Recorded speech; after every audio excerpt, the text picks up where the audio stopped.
Salut à tous et bienvenue sur la chaîne de Budo Édition, et aujourd'hui on va parler des 20 préceptes directeurs du Karaté-Do.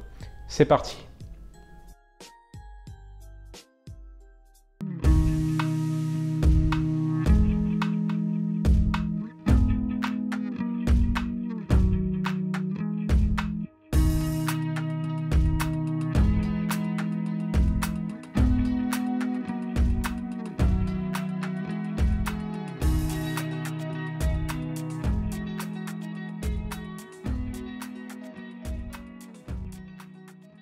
Alors le livre que je vais vous présenter aujourd'hui, c'est un livre très important pour le karaté, puisque c'est le livre qui détaille toute la philosophie du karaté et qui a été écrit par le fondateur du Karaté-Do Shotokan, qui est Gishin Funakoshi. Donc c'est un livre d'une grande valeur, à la fois philosophique mais aussi pratique, puisque c'est un livre à mettre en pratique pour les pratiquants de Karaté-Do. C'est un livre qui vous permettra de réfléchir un petit peu plus à votre pratique du karaté et éventuellement de transformer votre pratique pour la faire coïncider avec les préceptes directeurs, les préceptes originels du Karaté-Do.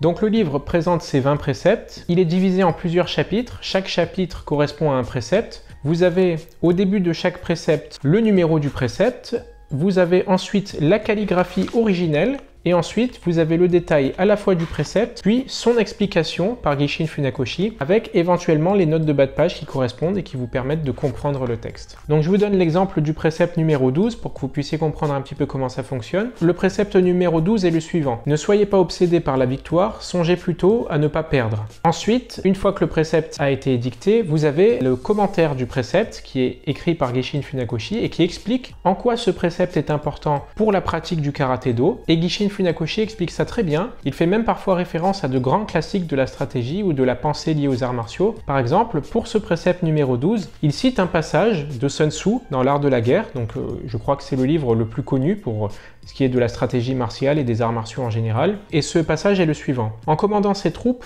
le stratège avisé ne doit pas se laisser influencer par le désir de voir son ennemi rebrousser chemin. Il doit plutôt compter sur sa propre capacité à l'attendre et venir à sa rencontre quand il s'approchera vraiment. Il ne doit pas nourrir l'espoir de le voir renoncer à ses desseins offensifs, mais au-delà de cela, doit compter sur son aptitude à faire face. Sun Tzu, les 9 transformations dans l'art de la guerre. Et Funakoshi commente ce passage en disant: en clair, ce passage nous met en garde contre l'absence de préparation et nous exhorte à être prêts à faire face à chaque instant. Il s'agit là d'une consigne qui s'appliquera merveilleusement à maintes domaines de notre vie quotidienne. Voilà, donc Gishin Funakoshi énonce ici 20 préceptes. Je ne vais pas édicter les 20 préceptes dans cette vidéo puisque ça servira à rien. Il est plutôt souhaitable que vous les découvriez seuls et à tête reposée, que vous réfléchissiez bien à votre pratique du karaté et à savoir est-ce que vous appliquez ces préceptes lorsque vous pratiquez le karaté et lorsque vous vivez votre vie de karatéka. En plus des 20 préceptes, le livre est entouré d'une introduction et d'une préface. Alors l'introduction a été écrite par John Teramoto, qui est le traducteur de cet ouvrage, qui a été l'un des élèves de Tsutomu Oshima. Je rappelle que Maître Oshima était l'un des grands maîtres du karaté Shotokan. Et il y a aussi une préface de Genwa Nakasone, qui était un grand karatéka et l'un des élèves de Maître Funakoshi.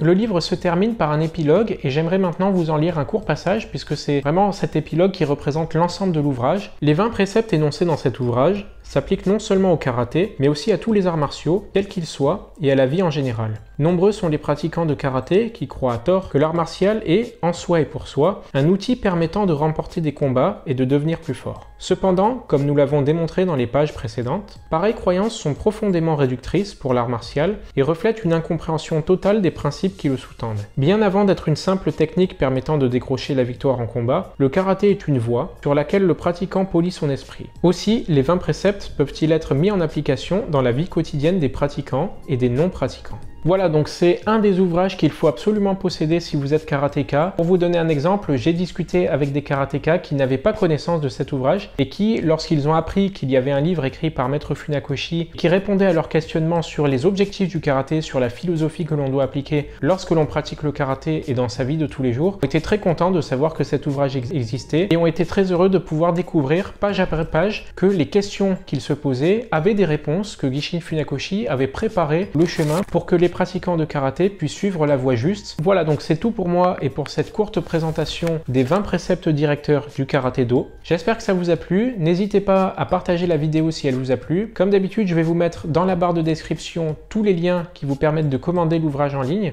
à la fois les liens vers notre site budo.fr, mais aussi les liens vers Amazon et vers la Fnac. Il est disponible au prix de 11,85 € et il sera disponible un petit peu partout en librairie, donc n'hésitez pas à vous rendre dans votre librairie de quartier ou à le commander en ligne si vous le souhaitez. Voilà, c'est tout pour moi, je vous laisse et je vous dis à la prochaine sur la chaîne de Budo Édition. Salut!